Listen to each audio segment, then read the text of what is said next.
கர்த்தருடைய பரிசுத்தமுள்ள நாமத்துக்கு ஸ்தோத்திரம் உண்டாவதாக.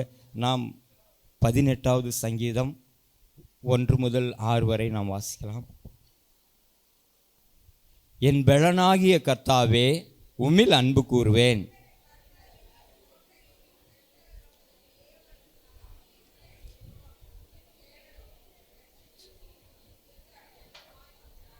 துதிக்கு பாத்திரராகி கர்த்தரை நோக்கி கூப்பிடுவேன். அதனால் என் சத்துருக்களுக்கு நீங்களாகி ரட்சிக்கப்படுவேன்.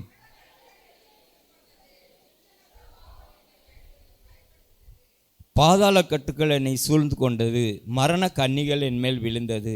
எனக்கு உண்டான நெருக்கத்திலே கர்த்தரை நோக்கி கூப்பிட்டு என் தேவனை நோக்கி அபயமிட்டேன். தமது ஆலயத்திலிருந்து என் சத்தத்தை கேட்டார். என் கூப்பிடுதல் அவர் சந்நிதியில் போய் அவர் செவிகளில் ஏறிற்று. ஆமேன். நாம் முதல் வசனத்தை நாம் வாசிக்கலாம். என் பெலனாகிய கர்த்தாவே, உம்மில் அன்பு கூறுவேன். நாம் ஒரு நிமிடம் நம்முடைய தலைகளை தாழ்த்தி நம்முடைய ஆண்டவராகிய இயேசு கிறிஸ்துவிடத்தில் நாம் அர்ப்பணிப்போம்.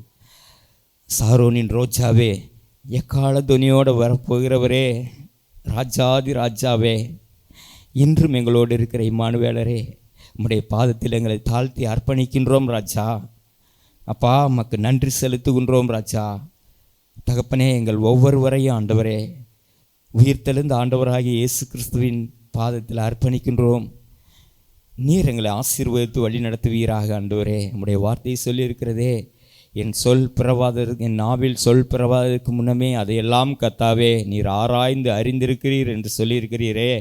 நம்முடைய வார்த்தையின்படியாக ஆண்டவரே, அப்பா, அடியானுடைய நாவில் ஆண்டவரே, சொல் பிறவாதற்கு முன்னமே அதை அறிந்திருக்கிறீர். தகப்பனே, நீர் எங்களை ஆசீர்வதித்து வழி நடத்துவீராக. இயேசு கிறிஸ்துவின் நாமத்தினால் செபிக்கிறோம் எங்கள் ஜெபங்களும் நல்ல பிதாவே. ஆமேன், ஆமேன். ஹல்லேலூயா.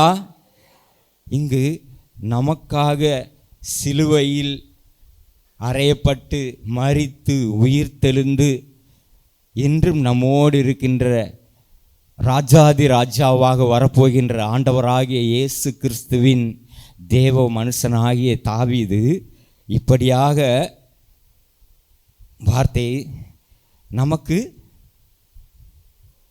கற்றுக் கொடுக்கிறார். என் பெலனாகிய கர்த்தாவே, உம்மில் அன்பு கூறுவேன். இன்றைக்கு பார்க்கும் பொழுது பரிசுத்த ஆவியானவர், கர்த்தருடைய ஆவியானவர் தாவீதின் மூலமாக பெலனும் அன்பும் இப்படியாக, அதோடு கூட நாம் அந்த நம்முடைய ஆண்டவராகிய இயேசு கிறிஸ்துவின் பெலன் மேலும் அன்பின் மேலும் நாம் நம்பிக்கையாக இருக்கும்படி பரிசுத்த ஆவியானவர் நம்மோடு கூட இடைப்படுகிறார். இங்கு தாவீது இப்படியாக என் பெலன், தாவீதுக்கு இருந்த பெலன் எல்லாம் சிறு வயது தொடங்கி மரிக்கும் வரைக்கும் இருந்த பெலன் எல்லாம் கர்த்தராலே உண்டாயிற்று. ஹல்லேலூயா. இன்று பெலன் என்று பார்க்கும் பொழுது அது வல்லமையை குறிக்கிறது. அது மற்றபடி பார்க்கும் பொழுது வல்லமை, அதுக்கப்புறம் பார்க்கும் பொழுது அநேக உற்சாகமான காரியங்களை நமக்கு கொடுக்கின்றது. அந்த பெலன் மேல், கர்த்தருடைய பெலத்தின் மேல் தாவீது சார்ந்து கொண்டதனால், அவருடைய பெலத்தின் மேல் அன்பு கொண்டதனால், அவர் மரிக்கும் வரைக்கும் கர்த்தர் தாவீதோடு இருந்தார் என்று நாம் பார்க்கின்றோம். கர்த்தர் ஒவ்வொரு காரியங்களிலும் தாவீதுக்கு கர்த்தர் பெலனாய் இருந்ததை நாம் வேதத்தின் வாயிலாக நாம் வாசிக்கலாம். ஹல்லேலூயா, ஹல்லேலூயா. நாம் வேதத்தில் நாம் பார்க்கும் பொழுது 2 சாமுவேல் புத்தகத்தில் நாம் பார்க்கும் பொழுது 3வது அதிகாரத்தில் 39ஆம் வசனத்தை நாம் வாசிக்கலாம். நான் ராஜாவாக இருந்த பொழுதிலும் இன்னும் நான் பலவீனனாயிருக்கிறேன். ஒரு ராஜா அவர் என் பெலனாகிய கர்த்தாவே, உம்மில் அன்பாக இருக்கிற உம்மிடத்தில் அன்பு கூறுகிறேன் என்று சொன்ன தாவீது, அவர் இப்படியாக சொல்கிறார், நான் ராஜாவாக இருந்த பொழுதிலும் இன்னும் பலவீனனாய் இருக்கின்றேன். நான் ராஜாவாக அபிஷேகம் பண்ணப்பட்டவனாய் இருந்த போதிலும் நான் இன்னும் பலவீனன். செரியாவின் குமாரனாகி இந்த மனுஷர் என் பலத்துக்கு மிஞ்சினவர்களாக இருக்கிறார்கள். அந்த பொல்லாப்பை செய்தவனுக்கு கர்த்தர் அவன் பொல்லாப்புக்கு தக்கதாய் சரி காட்டுவாராக என்றான். அப்போ இன்னும் பலவீனன் என்று சொல்லப்படுறான். நாம் இன்றைய நாளிலும் நாம் ராஜாக்களாகவும் ஆசாரியர்களாகவும் இருந்தாலும் இன்னும் நாம் ஒரு சில வேளைகளில் நாம் பலவீனமாகத்தான் இருக்கின்றோம். ஹல்லேலூயா. அதே போல் 2 சாமுவேல் புத்தகத்தில் 19வது அதிகாரத்தில் 7வது வசனத்தை நாம் வாசிக்கும் பொழுது அங்கே யோவாப் இப்படியாக தாவீதை பலவீனப்படுத்துகின்ற காரியத்தை, இப்போதும் எழுந்திருந்து வெளியே வந்து உம்முடைய ஊழியக்காரரோட அன்பாய் பேசும், நீர் வெளியே வராதிருந்தால் இன்று இரவு ஒருவரும் உம்மோடே தங்கி இருப்பதில்லை என்று கர்த்தர் மேல் ஆணையிடுகிறேன். அப்பொழுது உம்முடைய சிறு வயது முதல் இதுவரைக்கும் உமக்கு நேரிட்ட எல்லா தீமையை பார்க்கிலும் அது உமக்கு அதிக தீமையாக இருக்கும் என்றான். ஹல்லேலூயா. தாவீது ராஜா, யோவாப் படை தளபதி. ஹல்லேலூயா. நமக்கு கீழே இருக்கவங்க நம்மளை பார்த்து விரட்டினா எப்படி இருக்கும்? ஹல்லேலூயா, ஹல்லேலூயா. இப்போ நம்ம ஒரு இடத்துல நம்ம இருக்க ஒரு தலைவனாக இருக்கிறோம். அப்போது நமக்கு கீழே இருக்கிறவங்க நம்ம பார்த்து விரட்டும் பொழுது அது எவ்வளோ பலவீனம். ஹல்லேலூயா. அப்படியாப்பட்ட வேளையிலும் கர்த்தர் தாவீதை பலப்படுத்தினார் என்று பார்க்கிறோம். ஹல்லேலூயா. அப்படியாப்பட்ட சூழ்நிலையிலும் கர்த்தர் தாவீதை பலப்படுத்தி ஆசீர்வதித்தார் என்று பார்க்கிறோம். தாவீது எல்லா நெருக்கடியான சூழ்நிலைகளிலும், குடும்பத்தின் மத்தியிலும், குடும்பத்தில் ஏற்பட்ட போராட்டத்திலும், தேசத்துக்குள்ளே ஏற்பட்ட போராட்டத்திலும், உற்றார் உறவினருக்குள்ளே ஏற்பட்ட போராட்டத்திலும் எல்லாரும் பலவீனப்படுத்தினாலும் ஆனாலும் தாவீது கர்த்தரை சார்ந்து கொண்டதை நாம் பார்க்கிறோம். ஹல்லேலூயா. வேதத்தில் இப்படியாக நாம் பார்க்கிறோம். ஏசாயா தீர்க்க தரிசன புத்தகத்தில் 41:39 வாசிக்கும் பொழுது, கர்த்தருக்கு காத்திருக்கிறவர்களோ புது பலன் அடைந்து கழுகுகளைப் போல செட்டைகளை அடித்து எழும்புவார்கள், அவர்கள் ஓடினாலும் இளைப்படையார்கள், நடந்தாலும் சோர்வடையார்கள் என்று பார்க்கிறோம். அதற்கு முன்னாடி உள்ள 2 வசனங்களை பார்க்கும் பொழுது, சோர்ந்து போகிறவனுக்கு, சத்துவமில்லாதவனுக்கு சத்துவத்தை பெருக பண்ணுகிறார். வாலிபர்கள் இடறி விடுவார்கள். ஹல்லேலூயா, ஹல்லேலூயா. நாம் கர்த்தருக்காக நாம் காத்திருக்கும் பொழுது எந்த சூழ்நிலையிலும் அவர் நம்மை சோர்ந்து போகாமல் பலப்படுத்தி அவர் ஆசீர்வதிப்பார். சோர்ந்து போகிறவனுக்கு அவர் பலன் கொடுத்து, சத்துவமில்லாதவனுக்கு சத்துவத்தை கொடுக்கிற தேவன். ஹல்லேலூயா. நம் வேதத்தில் பார்க்கும் பொழுது, புதிய ஏற்பாட்டு காலத்தில் நாம் பார்க்கும் பொழுது, அப்போஸ்தலனாகிய பவுலை குறித்து நாம் வாசிக்கும் பொழுது இப்படியாக சொல்லப்பட்டிருக்கிறது. 1 கொரிந்தியர் 1வது அதிகாரம் 8 முதல் 10 வரை நாம் வாசிக்கலாம். நம்முடைய கர்த்தராகிய இயேசு கிறிஸ்துவின் நாளிலே நீங்கள் குற்றம் சாட்டப்படாதவர்களாய் இருக்கும்படி முடிவு பரியந்தம் அவர் உங்களை ஸ்திரப்படுத்துவார்.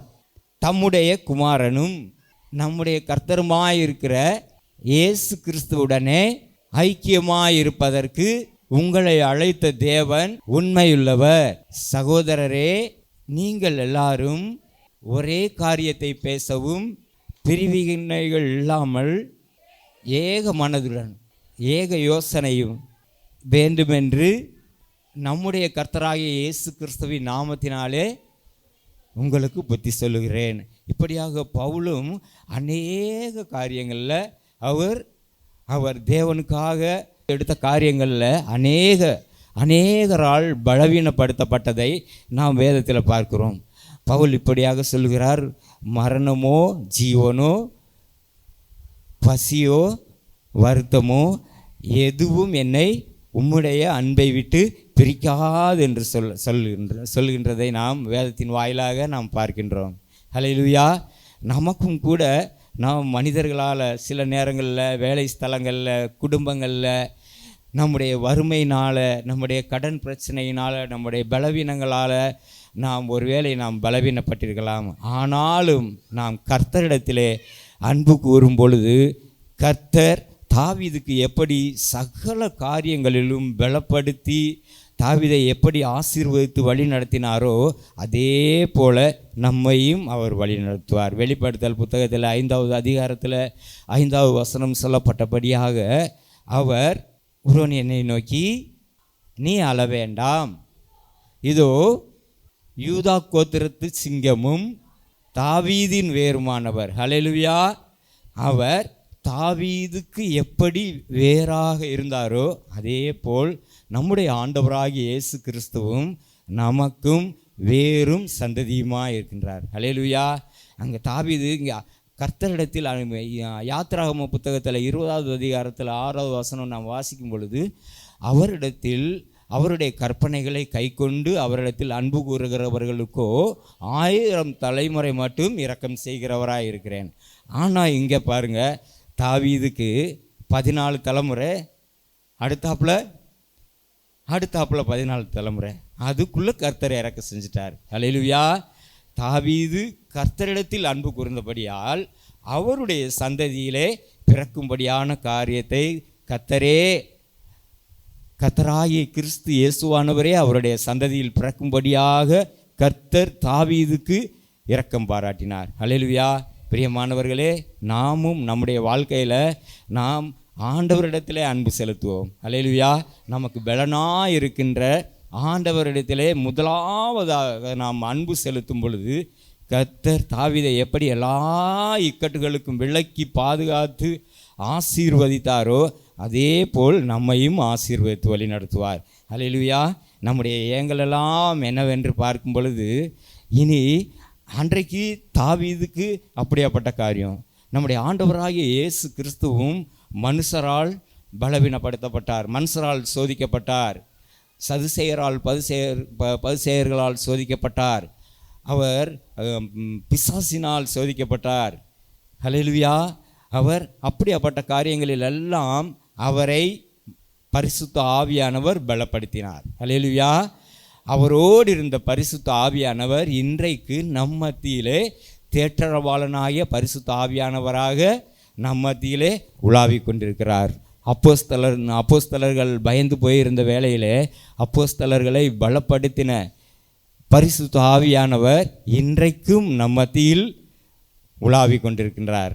அப்போஸ்தலனாகிய பேதுருவை, பயந்து போயிருந்த பேதுருவை பலப்படுத்தி யார் பேதுருவை பலவீனப்படுத்தினார்களோ அவர்களுக்கு முன்பதாகவே ஆண்டவராகிய இயேசு கிறிஸ்துவே மெய்யான தேவன் என்று அறிவிக்கும்படியான அந்த பலத்தை கொடுத்தார்.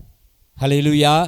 இன்றைக்கு நம்மளுடைய ஏங்களெல்லாம் 1 தெசலோனிக்கேயர் 4வது அதிகாரத்தில் நாம் 14 முதல் நாம் வாசிக்கலாம்.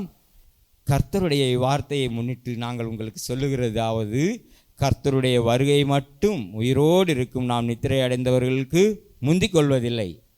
ஏனெனில் கர்த்தர் தாமே ஆரவாரத்தோடும் பிரதான தூதனுடைய சத்தத்தோடும் தேவ எக்காலத்தோடும் இறங்கி வருவார். அப்பொழுது கிறிஸ்துவுக்குள் மரித்தவர்கள் முதலாவது எழுந்திருப்பார்கள். பின்பு உயிரோடு இருக்கும் நாமும் கர்த்தருக்கு எதிர்கொண்டு போக மேகங்கள் மேல் அவர்களோடே கூட ஆகாயத்தில் எடுத்துக்கொள்ளப்பட்டு இவ்விதமாய் எப்பொழுதும் கர்த்தருடனே இருப்போம். ஹல்லேலூயா. ஹல்லேலூயா.